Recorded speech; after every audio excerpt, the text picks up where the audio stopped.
नमस्कार, ॲग्रोवर्ल्ड बुलेटिनमध्ये आपलं स्वागत। आजच्या टॉप 5 ॲग्री हेडलाईन्स।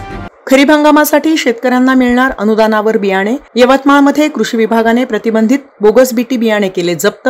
रेमल चक्रीवादळ धडकले बंगालला, ताशी 120 किलोमीटर वारे। मोहरीच्या दरात 600 ते 700 रुपयांची वाढ।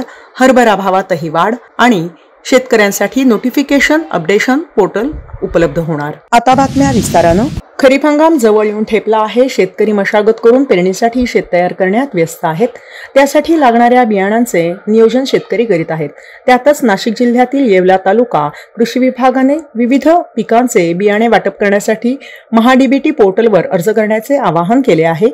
महाराष्ट्र कृषी विभागामार्फत पीक प्रात्यक्षिकांतर्गत व प्रमाणित बियाणे अंतर्गत शेतकऱ्यांना विविध पिकांच्या बियाणांचे वितरण करण्यात येते। त्यासाठी महाडीबीटी पोर्टलवर शेतकऱ्यांनी अर्ज करणे आवश्यक आहे।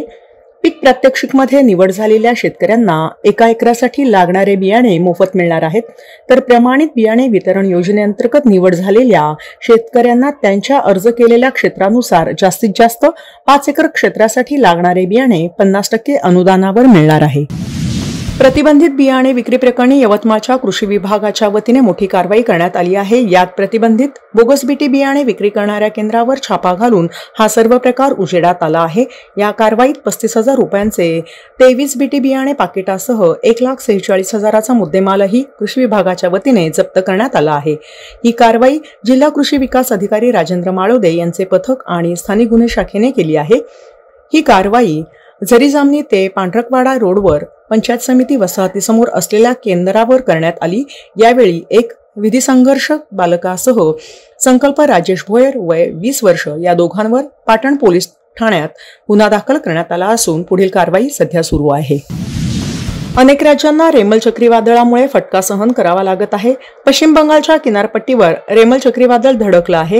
हे चक्रीवादळ उत्तरेच्या दिशेने सरकल्यानंतर उत्तर पूर्वेच्या दिशेने सरकत राहील। दरम्यान पश्चिम बंगाल सरकारने सुंदरबन आणि सागर बेटासह किनारपट्टी भागातील लाखो लोकांचे स्थलांतरण केले आहे।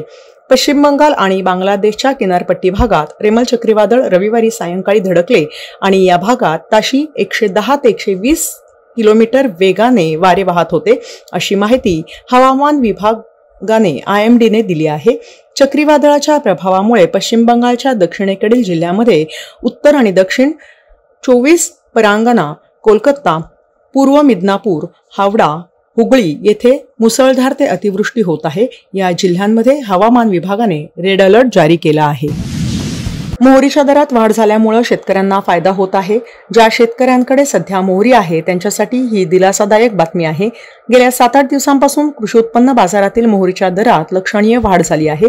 कृषी उत्पन्न बाजारातील मोहरीचे भाव सुमारे 600 ते 700 रुपये प्रति क्विंटलने वाढले आहेत।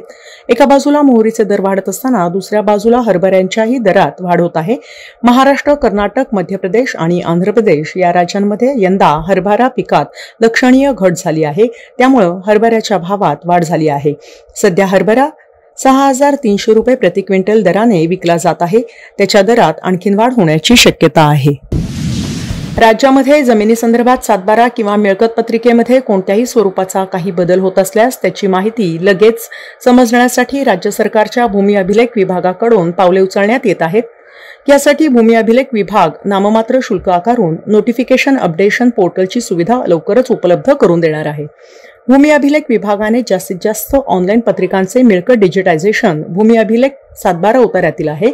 याशिवाय बदलाची माहिती सुविधा देण्यास सुरुवात केली आहे।